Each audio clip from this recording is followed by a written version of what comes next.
Le dernier dossier qui a été adopté par le Conseil des ministres est en relation avec la loi qui a été prise portant mobilisation générale.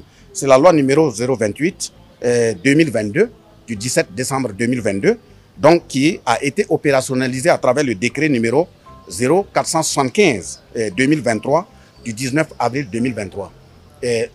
L'application de ce décret a permis de voir dans la mobilisation, cette mobilisation générale, l'ensemble des agents de l'État qui veulent devenir des volontaires de la défense de la patrie. Vous savez très bien qu'il y a des agents de l'État qui sont dans la fonction publique, mais qui veulent se faire enrôler, qui veulent se faire former pour pouvoir contribuer à la défense de la patrie. Et dans ce sens, nous avons recensé qu'au niveau national, les agents de l'État qui se sont fait déjà enrôler et qui sont sur les théâtres d'opération s'élèvent à 160 personnes.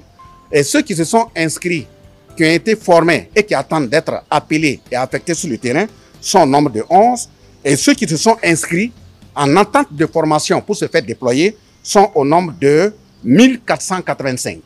Donc, l'ensemble des agents de la fonction publique qui veulent être engagés sur le front de combat ou qui sont déjà engagés, sommation faite, s'élève à 1656. Justement, le décret qui a été adopté aujourd'hui, c'est pour permettre de créer les conditions pratiques de passage de l'état de fonctionnaire à l'état de VDP. Ça veut dire que dès lors que vous devenez involontaire en tant que fonctionnaire, après la formation, l'État a la possibilité de vous affecter dans une zone territoriale donnée avec des missions précises, mais vous serez sous la coupe du premier responsable sécuritaire qui est dans la zone, que ce soit un policier, que ce soit un gendarme, que ce soit un militaire, celui qui a été désigné par l'État comme responsable de la zone, c'est lui qui sera là-bas. Et ce décret également prend en compte comment il faut gérer ce VDP, fonctionnaire qui est sur le terrain, quand la période de sa retraite arrive, comment il faut mettre fin, même s'il veut poursuivre, il faut d'autres conditionnalités avec le calcul de la retraite.